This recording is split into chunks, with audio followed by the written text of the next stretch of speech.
So I want to do kind of a mini business course, and I want to break it down into 3 things. What are the 3 key things I got to do? Number 1.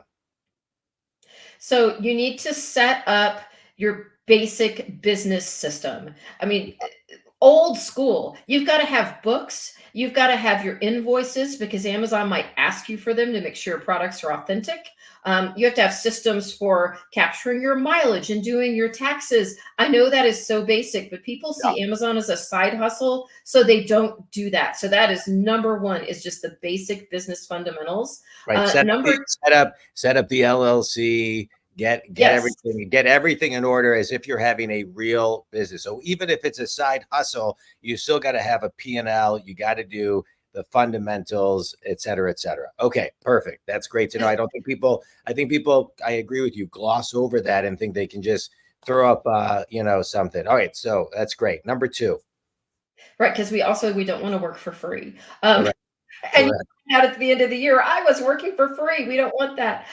So number 2 is finding a great product. This is where most people get stumped. Yeah. Because either they're not willing to do or afraid of retail arbitrage, online arbitrage, which does have some drawbacks, or they look at these huge catalogs from wholesalers. They don't know what to do. So I have a great strategy to share that sounds crazy and it works. So where you live, there are business parks. Where everybody lives, there are business parks, even in rural America. Yeah. These are like the mixed industrial, where people create products and then they warehouse them and sell them through distribution networks. A lot of those guys have products that can go online, but they don't want the hassle. They don't know how to sell online. They don't want to do it. You can go to these folks in these business parks and say, hey, I want to be your exclusive Amazon rep. I will set up all your listing detail pages. You're going to give me the best possible deal. I can return products, and I'm going to market for you and take this cut.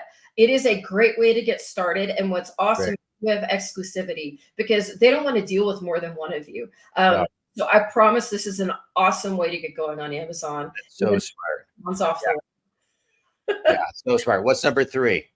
And then number 3 is you really have to focus on what will actually make you money. A lot of sellers' mistake is that they spend so much money on pay-per-click ads. They will get really excited because they turn on PPC and it works. And then they just dump in more money, and they don't realize that soon they're going negative. So it's understanding when you move into that next phase and you're advertising the product, you have to do it in a controlled way so you don't end up just taking a bath on ads. Yeah, I love it. That is, those are great 3 key ways to kind of get started on Amazon.